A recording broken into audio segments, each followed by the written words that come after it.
Welcome to Eye to Eye. My name is Athanasios Nikolakopoulos, and digital viewing platforms offer a profound advantage in the evolution of the surgical microscope.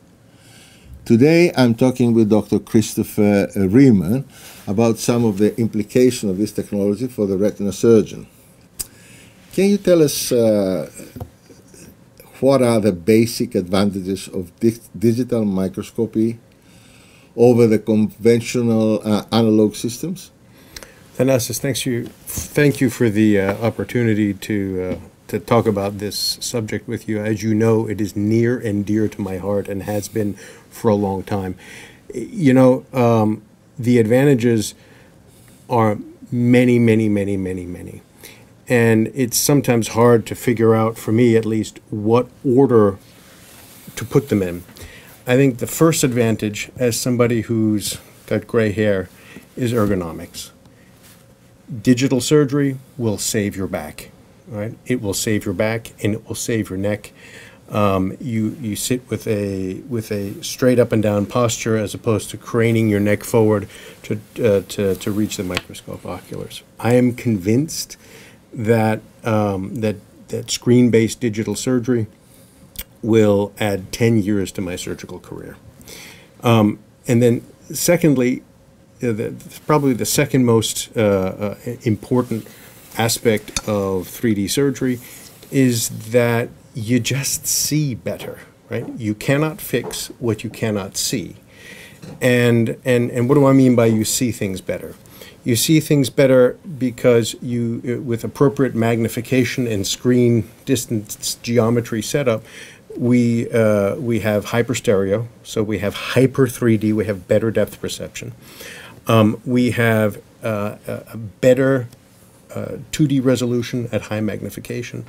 And we have much better depth of field, which is something that we can actually modulate by opening and closing the aperture on the camera.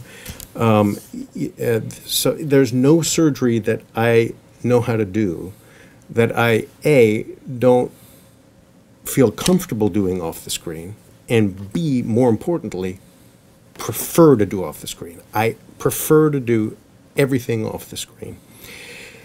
Then the third thing, third advantage, I think, is low light surgery. So, you know, I operate with somewhere between, you know, on the constellation between 5 and 15% light strength when I operate off the screen, and it's up at 35% when I'm operating through the microscope. So, you know, the cameras see really well in low light conditions, and so I think the low light performance is better, and that brings me to my fourth advantage. And there are many more, but you know, how long are we going to talk today? With low light surgery, teaching is better. Right? So teaching is better because I can let the trainees spend a little bit more time on the surface of the retina before I start worrying about phototoxicity. I can see exactly what they see.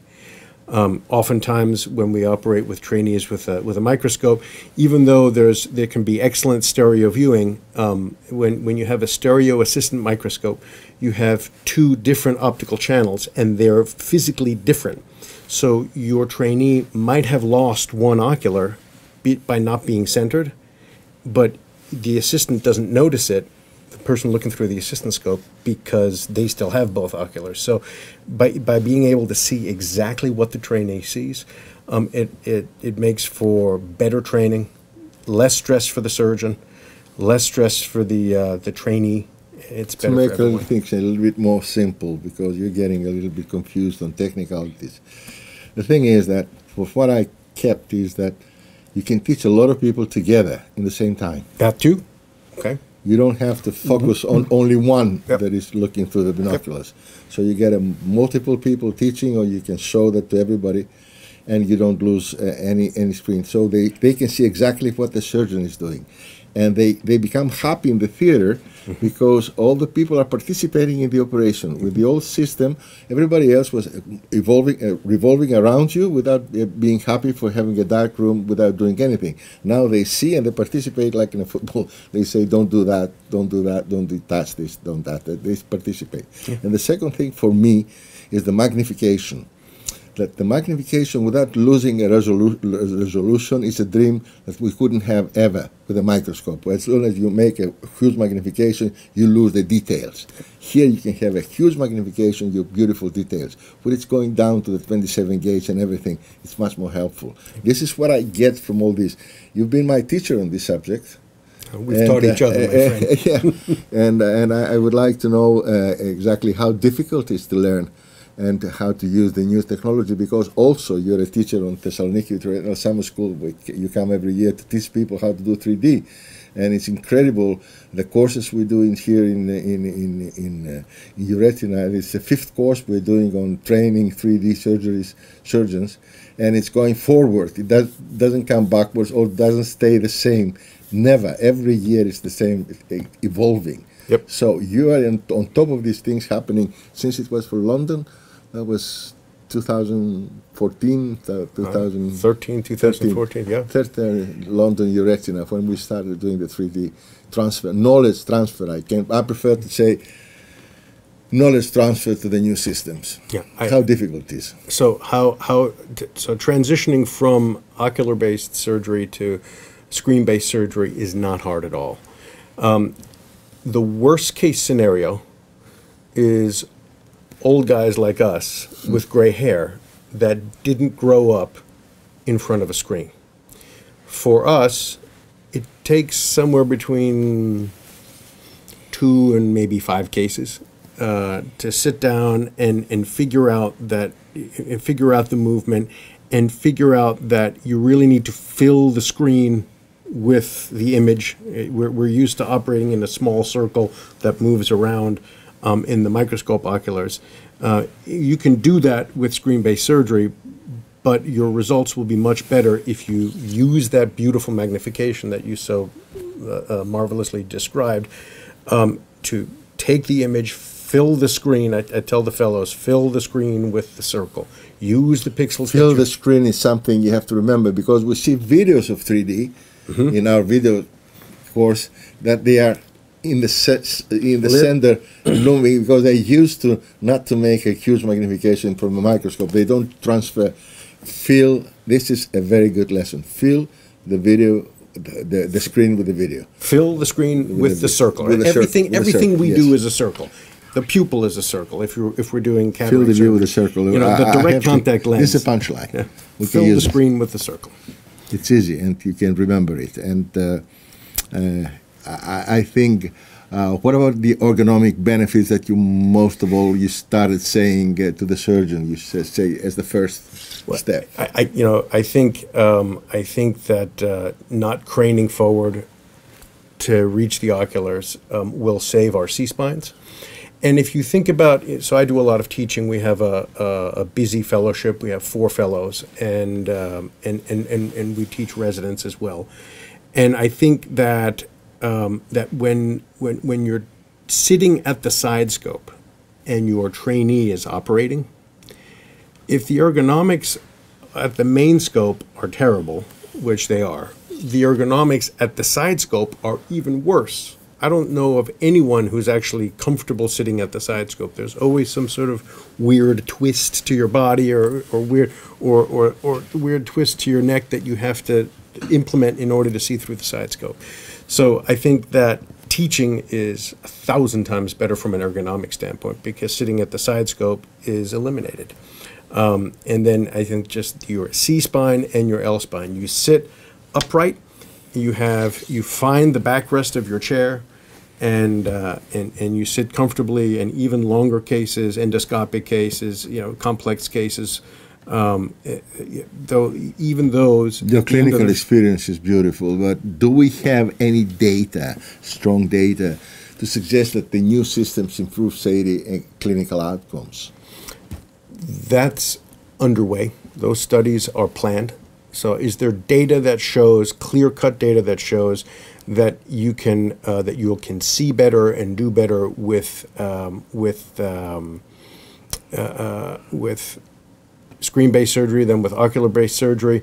No, not in terms of patient outcomes. I do think that there is an emerging amount of data from ergonomics experts that clearly say that upright posturing is much better than what we have when we're looking at the microscope. Also, the depth of vision is something that you actually can measure, and it's completely different, and much more is 2.5 more times like the best microscope, and this is accountable, but we don't have the proof that with this you can do a better job. So we do. So that's a really good point, Athanasios. So there's no patient data that shows us, hey, your membrane peels are going to see better or faster with heads-up surgery than or with screen-based surgery than with ocular-based analog surgery.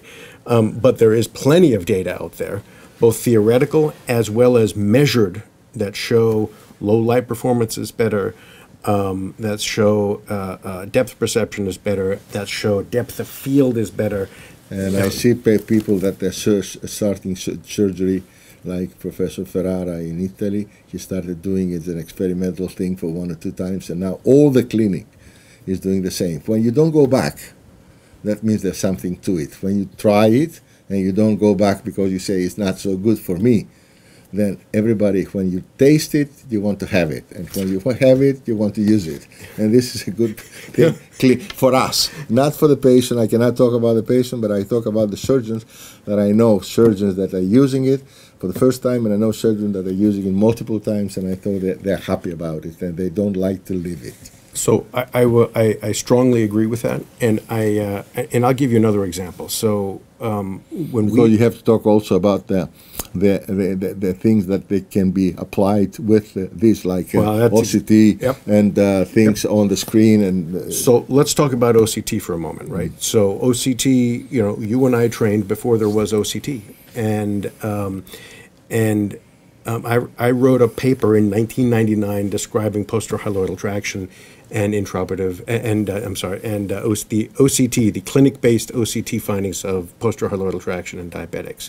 That was in 1999. Then when I was a fellow, 20 years ago, 20 years ago, and when I joined my current practice, it was 5 years later that we bought our first OCT machine, even though the technology was stunningly better. And now, today, we would never even dream of practicing retina without an OCT machine. Of course you need an OCT machine. That's standard of care. And I think that in a very short period of time, we're going to have integrated intraoperative OCT, split screen viewing. I'm going to show a video at today's course, actually, using integrating the Ingenuity system and the Hogstrite IOCT. They mesh together beautifully. I'll show, and then we'll also show some videos of split screen viewing, live surgery, and the endoscope. That's why in the training system we have in TVRS, we have training in OCT, in surgical OCT also in the training system, because we use the one thing to break up the fear that we have to do 3D surgery is to have to begin with an artificial eye from Bionico. We have perfect artificial eye, and do an item removal, not in an eye, but an artificial eye, just because when you want to get into the eye and look elsewhere, you just feel that you might do any damage. And you get confidently like that. So we got it as a training instrument now. Surgical OCT has become not only in the clinic, but as a training instrument, because you have to learn how to use it. And in terms of teaching, and especially on model eyes, they have beautiful model eyes with ILMs now that are OCT translucent. And you're exactly right. TVRS has been kind of at the training forefront now for 9 years, 9 years. How long is TVRS? We're going to have the 10th. First, the 5th of June this year, and it's going to celebrate that, because it's very difficult, to make it. And you've been part of it for so long. And it's been an honor, a privilege, and a pleasure. You're doing great work there, my friend. Thank you for joining. For more information on this related topic, please visit us at euretina.org. And nice seeing you. Always a joy.